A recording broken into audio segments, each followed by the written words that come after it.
Obviously, buying expensive camera gear isn't going to magically make you a better photographer, in the same way as if you buy an expensive pen, it won't make you a better writer. But having gear which I enjoy using both encourages and inspires me to go out and shoot more often. Also, in response to a question I've been getting a lot recently, am I going to be leaving Fujifilm or swapping to Sony or Canon?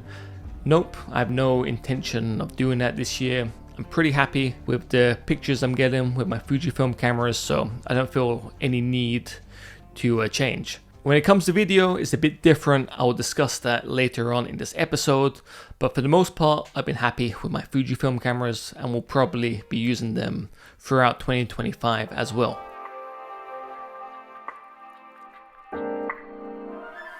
So the camera I use the most over the past year is the Fujifilm X100VI.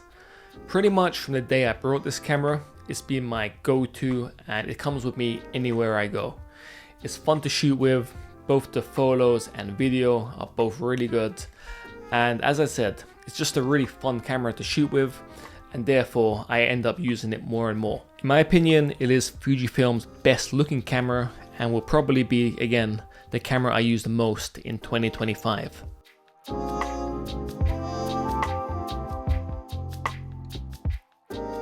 Another Fujifilm camera I use all the time is the Fujifilm X-T5.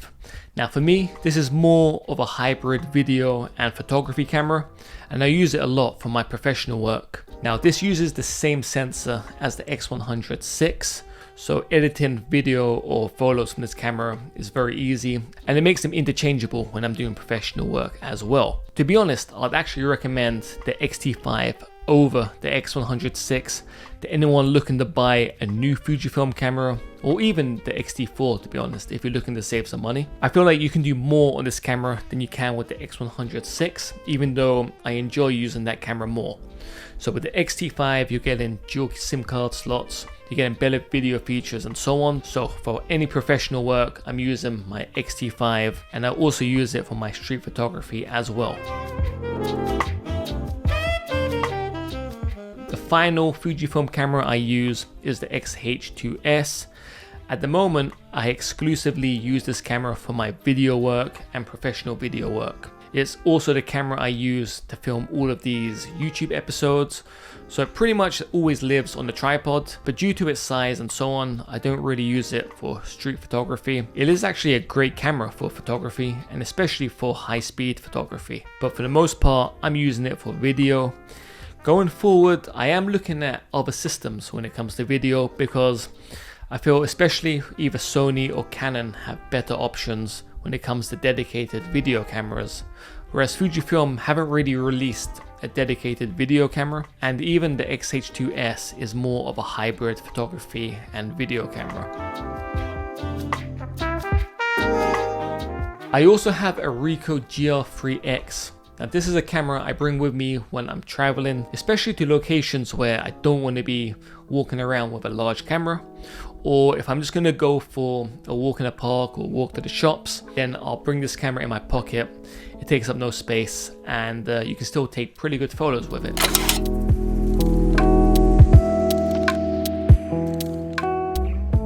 Over the past year, I've also gotten more and more into film, so I picked up this Voigtlander Bessa R3A, but honestly, I am pretty new to film photography, so we'll see how this goes.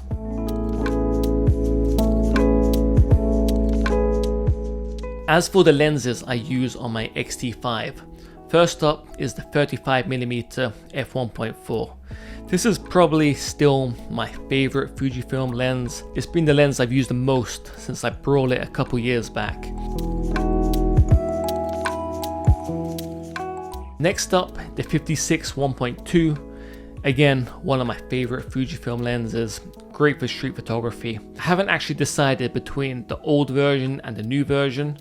I actually prefer the size and the weight of the original 56 1.2, so I may actually end up keeping it. I also still use Fujifilm's f2 range of lenses, so that's the 23, 35 and 50. I love these lenses for street photography, And they are the lenses, again, which I recommend first to people getting into Fujifilm. They're small, lightweight, and the pictures you get from them are great. Finally, when it comes to prime lenses, I use the Fujifilm 16 1.4. This is easily one of Fujifilm's best lenses, and I find it to be really useful when it comes to my video work or if I'm doing architectural photography. As for zoom lenses, I use the Sigma 18 to 55. I actually ended up selling the Fujifilm 16 to 55 f2.8 because it was just too big and heavy, whereas the Sigma, you're pretty much getting the same image quality but in a much smaller and lighter weight package.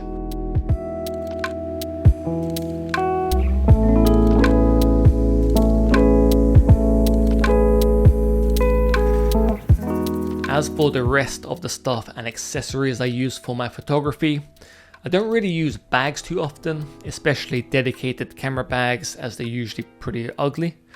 If I do use a bag, it will just be a sling bag and I'll throw my lenses or cameras in there. For music, I use my AirPods, and when it comes to editing, it's both the MacBook Pro and my iPad Pro.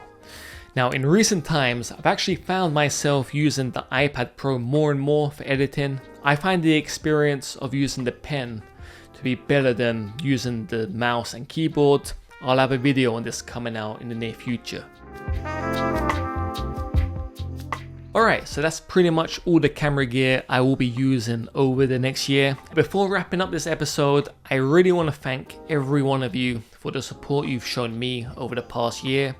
All of you that have watched, commented, liked, or followed me on any of my social media platforms.